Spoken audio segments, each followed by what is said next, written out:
First session में तो हम लोगों को मेरे को अच्छा लगा। पहली बात तो काफ़ी अच्छा था, काफ़ी अच्छे से दिलीप चौबे जी ने गाइड किया।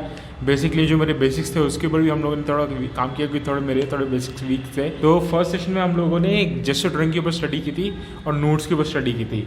इसके लिए उन्होंने कहा था कि बेसिकली आप चाहो तो स्पोर्ट्स या फिर किसी भी कोई एनिमे या फिर मूवी का कोई सीन पॉज करके उसके जेस्चर्स बनाने की कोशिश करो और वो आपको हेल्प करेंगे। तो फर्स्ट टाइम तो मेरे को उन्होंने कहा था कि 25 स्केचेस बना के लाना है, जिसके वो मैंने कंप्लीट किए। तो मेरा फर्स्ट सेशन तो बहुत अच्छा गया। पहले दिन तो सर ने हम लोग को कहा था कि आप जेस्चर ड्राइंग्स करो, ढेर सारी जेस्चर ड्राइंग्स करो। और ये बहुत ही अच्छी बात थी मेरे लिए, क्योंकि जेस्चर ड्राइंग मैं आमतौर पे नहीं कर रहा था। मैं पहले रियलिस्टिक वर्क ज़्यादा कर रहा था, तो मुझे बहुत ही कम टाइम मिलता था जेस्चर ड्राइंग पे वर्क करने का। तो पहले सर ने कहा कि आप एक होमवर्क दिया उन्होंने कि आप 100 जेस्चर ड्राइंग्स करो। तो जैसे मैं करता गया तो होता नहीं, फ्लूइडिटी आने लगी काम में। सेकंड सेशन में हमें बेसिकली थंबनेल्स बनाना सिखाए। थोड़ी स्टार्टिंग में थोड़ी बहुत प्रॉब्लम हुई, तो हम लोगों ने स्टार्टिंग में बेसिक शेप्स और वेपन से हम लोगों ने कोशिश किया। उसके बाद हम लोगों ने जेस्चर ड्राइंग जो हमारी थी उन्हीं में से हम लोगों को पोजेज उठा के उससे एल्केमी बनाने का वो था। वो मेरा सेकंड सेशन था।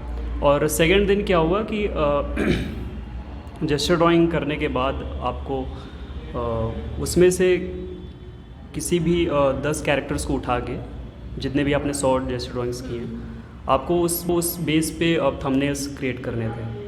तो जब सर पहले कहते थे कि 10,000 कैरेक्टर्स वो बनाते हैं, मुझे लगता था हाउ इज़ इट पॉसिबल। मुझे लगता था कि शायद वो लेजेंड हैं, वो कब से काम कर रहे हैं इस इंडस्ट्री में, तो शायद उनके लिए बाएं हाथ का खेल होता था। लेकिन मैं जब सेकंड दिन मैंने ट्राई किया, जब उन्होंने मुझे बताया, टेक्निक्स बताए और हाउ टू क्रिएट थंबनेल्स ना, स्टेप बाय स्टेप जब हम लोग गए तो मुझे पता लगा like it's easy to do, there are some techniques. तो आप उस टेक्निक्स को स्टेप बाय स्टेप अगर फॉलो करते हो तो आप थंबनेल्स बना सकते हो। और within 1 minute I created 1 thumbnail. So this is how I created 10 thumbnails.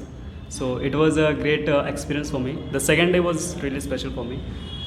Creator on supreme में मैंने जो थंबनेल्स क्रिएट किए थे उसमें इंकिंग करना, पेंसिलिंग करना और कलरिंग करना सिखाया।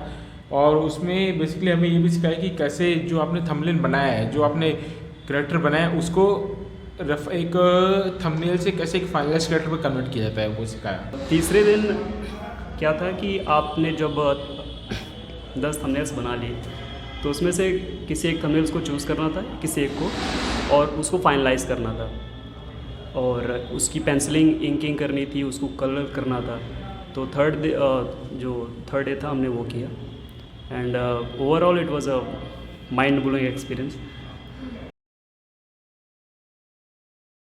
मेरा एक्सपीरियंस बहुत अच्छा रहा। मैं ऐसे पहले जो ड्राइंग बनाई है वो कभी सिंपलिस्टिक नहीं रही। मैं एक वॉज अ डिटेल में ड्राइंग बनाता था, but it was really a challenge for me to getting from such a complex from creating complex character to making such simplistic characters। मेरे को लगा नहीं था इतना चैलेंजिंग होगा, बट ये एक नया एक्सपीरियंस था मेरे लिए। दिलीप चौबे जी सर जो है वो बहुत ज़्यादा सपोर्टिंग है, तो उन्होंने मेरे को आई थिंक हर 15-20 मिनट में हमें चेक इन करते रहते थे। तो मेरे कोई भी गलती थी तो वो दिलीप चौबे जी बता देते थे। जिसकी मेरे को स्टाइलाइज बनाते वक्त मैं रियलिस्टिक में थोड़ा जा रहा था, तो उन्होंने वहाँ पे भी हेल्प की कि मैं अपने जो सिंपलिस्टिक कैरेक्टर्स कैसे बनाऊँ instead of making realistic characters. Stylization was the main aim, so he help me to achieve it. Stylish character होना मेरे लिए बहुत ज़्यादा चैलेंजिंग था, और जब मैंने बनाया तो it was a kind of an achievement for me, क्योंकि इतना मैंने आज तक कभी किया नहीं ऐसा कोई काम। How to draw stylize characters, Dilip sir की जो मास्टर क्लास थी वो बहुत ही बेहतरीन थी। मुझे बहुत बढ़िया लगा। साथ में ये चैलेंजिंग भी रहा मेरे लिए, क्योंकि अभी तक मैं मुझे मेनली रियलिस्टिक ड्राइंग्स पसंद हैं, एनाटमी और figure drawings. I am just very excited about it and very passionate about it. But पहली बार मुझे लगा कि मैं थोड़ा सा चैलेंज फील कर रहा हूँ। मतलब even I am drawing simple characters, they are so easy to look at, but so simple to look at, but trust me, I mean, when you go through the process, when you follow the process, it becomes a little bit hectic for you। और मुझे तो ये personally बहुत challenging लगा, लेकिन overall बढ़िया था, मैंने काफ़ी कुछ सीखा।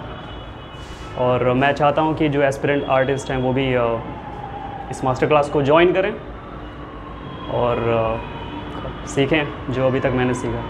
जो लोग भी कॉमिक इंडस्ट्री में आगे एंटर करने का सोच रहे हैं या फिर आर्ट इंडस्ट्री में एंटर करने का सोच रहे हैं, उन्हें एक बार, जितने भी एक्सपायरिंग आर्टिस्ट हैं, उन्हें एक बार Dilip Chaubey school of art तो आना ही चाहिए, क्योंकि यहाँ पे आपके जो बेसिक्स है वो भी क्लियर हो जाएंगे और जो आगे की गाइडेंस है दिलीप चौबे जी फर्दर भी आपको गाइड करते रहते हैं। कोर्स करने के बाद ऐसा नहीं होता कि आप कंप्लीट अबैंडन कर दिया जाता है। दिलीप चौबे जी आपसे कोर्स खत्म होने के बाद भी टच में रहते हैं, so that's a really plus point for this course. Thank you.